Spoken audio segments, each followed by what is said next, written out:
ಇವತ್ತು ನಾನು 30 ವರ್ಷದ ನಂತರ ಖಳನಾಯಕನಾಗಿ ಆ್ಯಕ್ಟ್ ಮಾಡಿರೋಂಥ ಬುಲೆಟ್ ಚಿತ್ರ ಭೂಮಿಕಾ ಮಂದಿರದಲ್ಲಿ ಬಿಡುಗಡೆ ಆಗ್ತಿದೆ. ಇವತ್ತು ತುಂಬ ಖುಷಿ ಪಡಬೇಕಿರೋ ವಿಷಯ, ಇಲ್ಲಿ ಭೈರವಂ ಅನ್ನೋ ಒಂದು ತೆಲುಗು ಚಿತ್ರ ಭೂಮಿಕಾದಲ್ಲಿ 4ನೇ ವಾರ ನೋಡಿ. ಈ ಚಿತ್ರ 4ನೇ ವಾರ ಪ್ರದರ್ಶನ ಆಗ್ತಾಯಿದೆ. ತೆಲುಗು ಚಿತ್ರ. ನಮ್ಮ ಕನ್ನಡ ಚಿತ್ರಗಳು ಎಷ್ಟು ವಾರ ಓಡಿಸ್ತಾರೆ ನೋಡೋಣ. ಹೆಚ್ಚಾಗಿ ಓಡಿಸಿದ್ರೆ ನಮಗೂ ಖುಷಿ ಆಗುತ್ತೆ.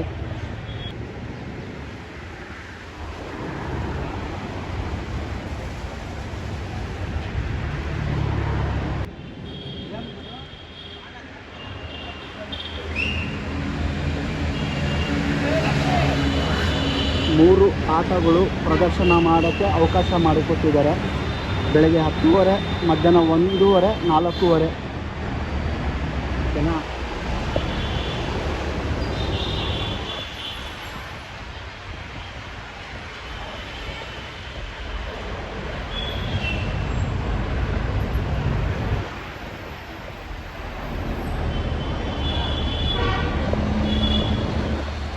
ತಮಟೆ ಹೊಡೆಯೋರೆಲ್ಲ ಬಂದು ಕೂತ್ಕೊಂಡಿದ್ದಾರೆ.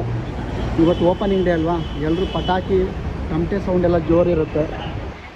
ಕರ್ನಾಟಕದ ಜನ ಎಲ್ಲ ಹೀಗೆ ನಮ್ಗೆ ಆಶೀರ್ವದಿಸಿ ಈ ಚಿತ್ರನ ಹೆಚ್ಚಾಗಿ ಓಡೋ ರೀತಿಯಲ್ಲಿ ಮಾಡಿ ನೋಡಿ. ನಮ್ಮ ಬುಲೆಟ್ ಚಿತ್ರದ ಒಬ್ಬರೇ ವೆನಲ್ ಆಗ್ತಾಯಿದ್ದಾರೆ. ಒಬ್ಬ ಮೇಲೆ ಹಾಕ್ಬಿಟ್ಟು ತುಂಬ ಕಷ್ಟಪಡ್ತಾರಲ್ಲೋ. ಸಿನಿಮಾ ಟ್ಯಾಕಿಸ್ನವ್ರು ಕೂಡ ಭಾಳ ಸಿನಿಮಾದವ್ರಿಗೆ ಸಪೋರ್ಟ್ ಮಾಡೋಕ್ಕೆ ತುಂಬ ಪ್ರೋತ್ಸಾಹ ಕೊಡ್ತಾರೆ. ಹಾಗೆ ಜನತೆ ಕೂಡ ಪ್ರೋತ್ಸಾಹ ಕೊಡಬೇಕು.